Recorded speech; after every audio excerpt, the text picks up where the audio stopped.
La B6 vous offre le journal de l'économie. Bonjour et bienvenue. Ce lundi, nous recevons comme invité Charles Lamine Diabone. Il est le coordonnateur de l'Office du tourisme en Casamance. Il fait le point sur l'activité touristique dans le sud du pays, notamment les localités les plus visitées, mais également le pourquoi. Oui, je le confirme, étant donné qu'on est acteur de ce qui facilite aux Sénégalais de rester au Sénégal.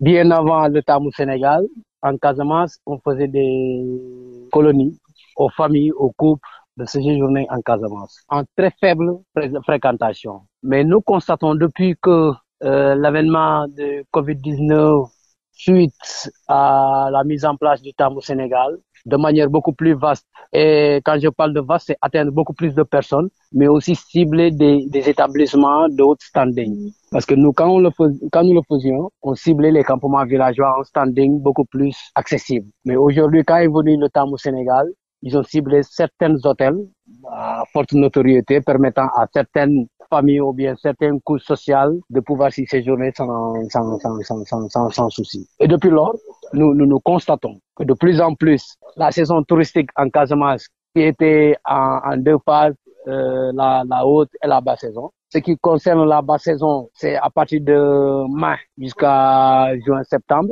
Nous constatons qu'aujourd'hui, durant cette phase de basse saison, il y a plus de fréquentation d'autochtones, de Sénégalais, mais aussi des résidents. Il faut le signaler, des résidents. Des résidents, c'est-à-dire des étrangers résidents au Sénégal, mais aussi une forte fréquentation de la Guinée-Bissau et de la Gambie. Voilà, pour nous avoir une idée de ces localités visitées, les principales localités. Ça dépend, c'est par période. Pour les Sénégalais, actuellement, quand on entre en décembre, durant les vacances de décembre, les zones les plus fréquentées sont Kafountine et Cap Skirring, pour la période de décembre-janvier. Vu les festivals et les carnavals qui se succèdent dans ces zones, les gens font directement leur séjour dans ces zones. Le Cap Skirring, pour les raisons de fin d'année, de plus en plus, nous voyons des Sénégalais, des résidents qui viennent passer leur fin d'année, réveillon, en bordure du fleuve, en bordure de l'océan, à savoir le Cap et à l'intérieur un tout petit peu de la région de Ziguinchor. Et ce qui concerne plus le mois de mai, juin, juillet, août, septembre,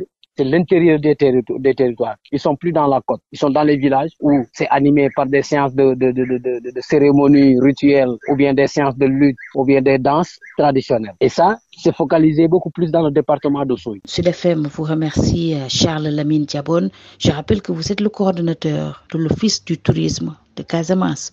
Le journal de l'économie, c'est fini. Merci de votre fidélité. La B6 vous a offert le journal de l'économie.